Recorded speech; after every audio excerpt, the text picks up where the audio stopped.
Dios les bendiga, soy el pastor Gilberto Gutiérrez de la Iglesia Bautista Ores de México DF. Me da mucho gusto saludarlos en este sábado 23 de marzo de 2019.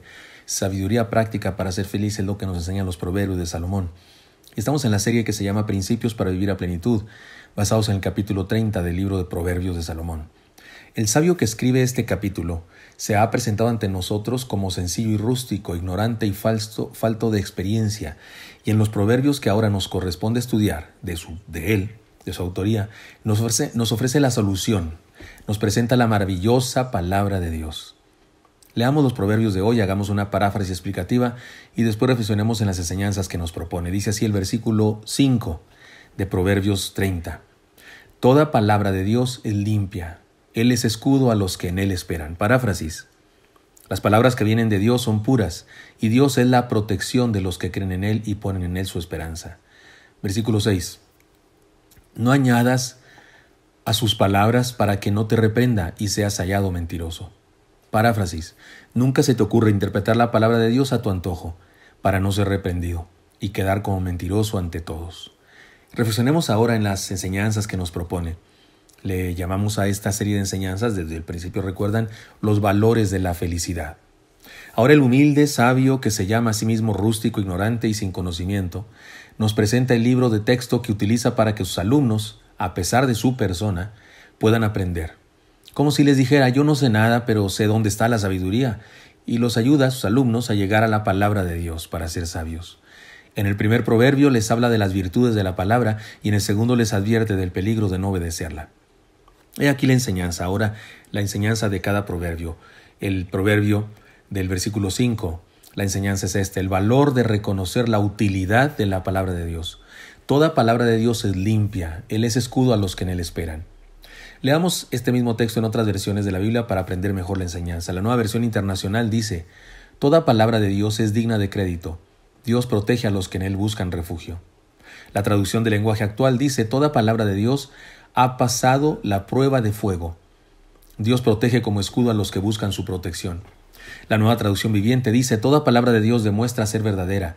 Él es escudo para todos los que buscan su protección. La versión que se llama La Palabra traduce: toda palabra de Dios es digna de crédito, es un escudo para cuantos confían en Él. La Reina Valera contemporánea traduce: las palabras de Dios son tan puras, son todas puras. Dios es el escudo de quienes en Él confían. En primer lugar, nos dice: toda palabra de Dios es limpia. Eso debe traducirse probada, auténtica, refinada como un metal purificado en un horno de fuego. Tiene que ver con algo que no tiene contaminación, que es valiosa, que es certera, que es veraz, que hace bien a quien se acerca a ella. La segunda parte nos dice: Él es escudo a los que en Él esperan. Ahora nos habla del que da la palabra. Ahora ya no solo de la palabra, sino del autor de la palabra, Dios.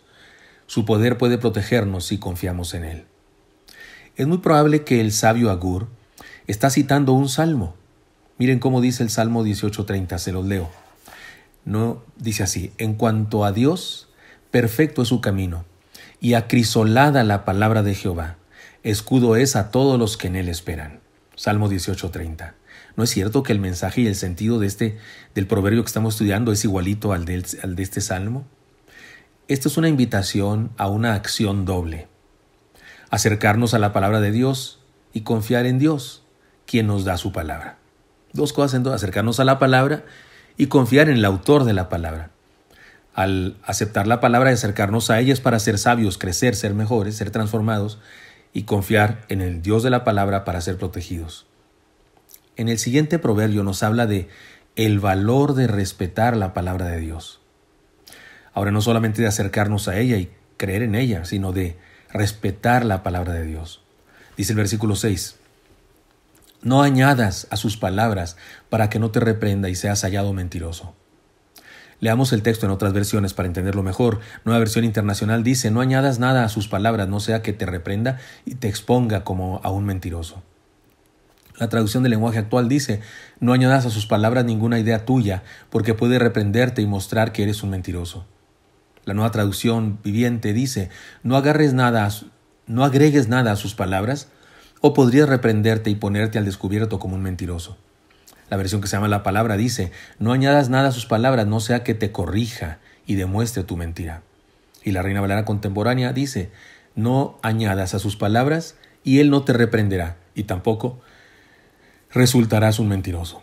Recordemos la paráfrasis que hicimos de este segundo versículo, versículo 6.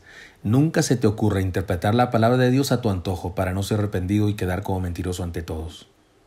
Se trata de una invitación en forma de advertencia a tomar la palabra de Dios como lo que es, la palabra de Dios. No es la palabra de un chamaco cualquiera, no es la palabra de un maestro que estudió una licenciatura en una cierta ciencia, ni siquiera la de un doctorado, no es la palabra, es la palabra de Dios, el creador del doctorado y el creador del maestro de preparatoria y de secundaria y el creador de cualquier sabio que haya en el mundo. Dios lo creó.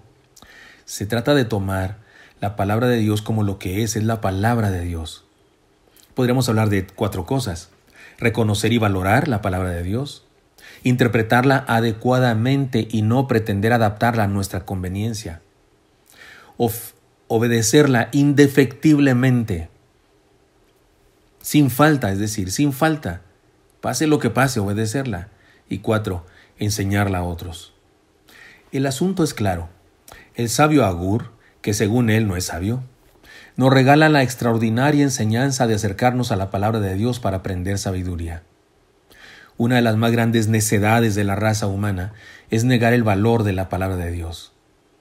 Para terminar, permítanme compartir una historia muy ilustrativa al respecto de esto.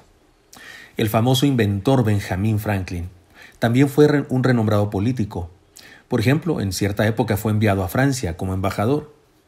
En ese momento, Francia estaba inundada por el ateísmo. El señor Franklin, después de unos días que llegó, fue invitado a unirse a una sociedad llamada Sociedad Atea de Hombres Literatos para el Exterminio de la Biblia. ¿Cómo la ve? En su nombre llevaban su condena y su insensatez. Esta sociedad de varones se llamaba Sociedad Atea de Hombres Literatos para el Exterminio de la Biblia. Y se unió a ella, porque fue invitado Benjamin Franklin a unirse a ella. Aquí entre paréntesis, Benjamin Franklin era un cristiano, devoto, fiel. Un día llegó su turno de leer su producción literaria ante aquella sociedad de ateos, porque era una manera de presentarse, y le tocó a él, en turno, presentar algunos de sus escritos. Y leyó una historia de amor. Cuando terminó de leer, los aplausos fueron tantos y por tanto tiempo que el presidente tuvo que interrumpir para decirle al famoso sabio: es la más grande historia de amor jamás escrita en cualquier idioma. De nuevo los miembros aplaudieron y el presidente agregó: Doctor Franklin, esta sociedad le pide a usted el derecho de publicar su historia de amor y darle la mayor circulación posible. ¿Podemos publicar su historia de amor? El señor Franklin respondió: lo siento, no les puedo dar el derecho de publicar mi historia de amor. El presidente le preguntó la razón. Porque ya ha sido publicada, dijo Benjamin Franklin. Entonces, ¿podemos saber dónde fue publicada? Y el señor Franklin se levantó, sacó de su bolsa un libro, lo puso en la mesa y dijo: está en la Biblia, en la Santa Biblia que ustedes quieren destruir. Había leído la historia de Ruth y Boaz, una paráfrasis que él había hecho.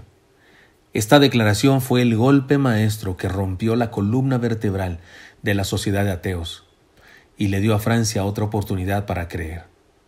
Asimismo, muchos intelectuales, militares y políticos han tratado de destruir la Biblia, pero mientras que ellos han muerto ya, la Biblia sigue siendo bendición para los hombres que se acercan a ella para encontrar en ella al Salvador Jesucristo. Cualquiera de nosotros reprocharía la actitud de aquellos ateos. Qué terribles, qué brutos, qué insensatos. O de cualquiera que pretendiera erradicar la Biblia del planeta. Estaríamos pensando que qué terribles serían. Pero es igual de reprobable y de reprochable la actitud común, aún entre algunos cristianos, de mantener la Biblia cerrada. Y ahí, en el librero, como un libro importante, en ocasiones incluso con telarañas.